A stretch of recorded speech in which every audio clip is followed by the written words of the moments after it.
morning. Welcome back to the Junius Malpe channel. Thanks for being here. Thanks for joining us as we take a quick look at the headlines, seeing where things are at. Gold up 1351.30, silver 1983.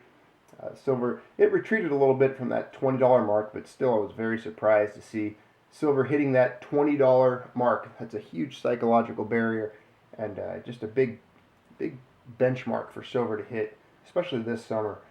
Seeing headlines here saying that price of silver explodes as European banks implode.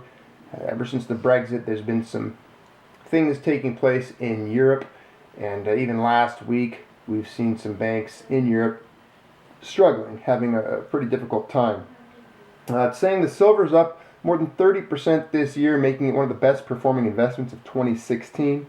So that for all the naysayers out there, people that think silver's a horrible place to park wealth, if you buy it at the right time, it's definitely not a bad place to put money. It just takes, like any purchasing of an asset or anything, it takes the right time.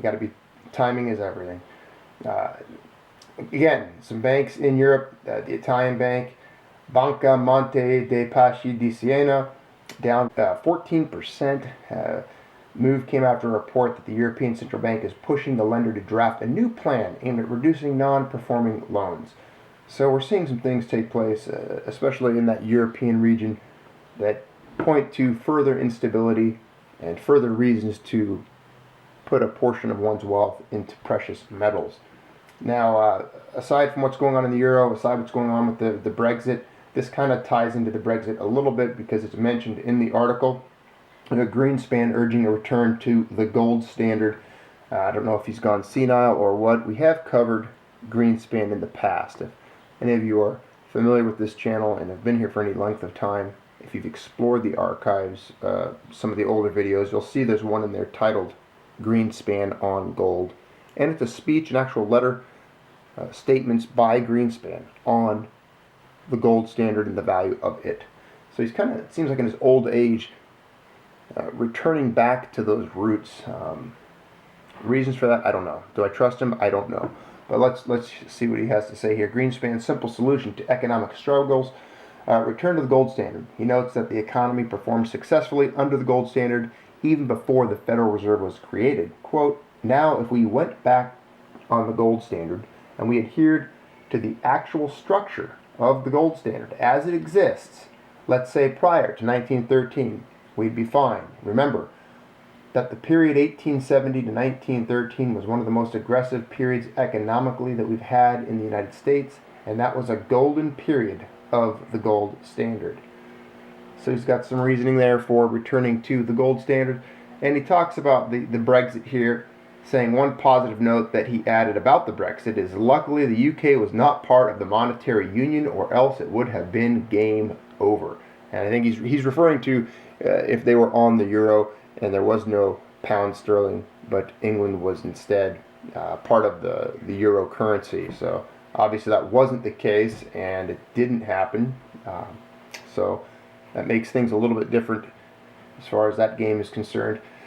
It's amazing, ever since this Brexit fiasco has taken place, again, you guys all know that I've been cheering it on. I'm all for leaving. I'm all for the Brexit. I'm all for England being out of the euro, out of the EU, the European Union. It's just attracted a ton of trolls to the channel. It's been great. You know you're doing something right when you get a lot of hate, especially from the left or any particular libtard. The socialists and the ones that proclaim to be very tolerant typically are the most intolerant of opposing ideas, and so they've come out in droves to troll the channel and spew forth their socialist utopian ideas and how the Brexit's the worst thing in the world, the end of the world. But it's not. It's great. It's a good thing.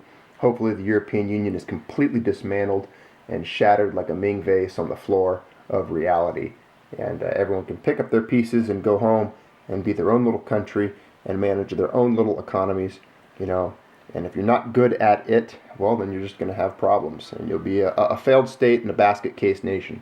That's not our problem. That's nobody's problem. That's your problem. So if you're Bulgaria, Hungary, Poland, Italy, Ireland, Portugal, Spain, Greece, whoever, do it. Figure it out. Manage your economy.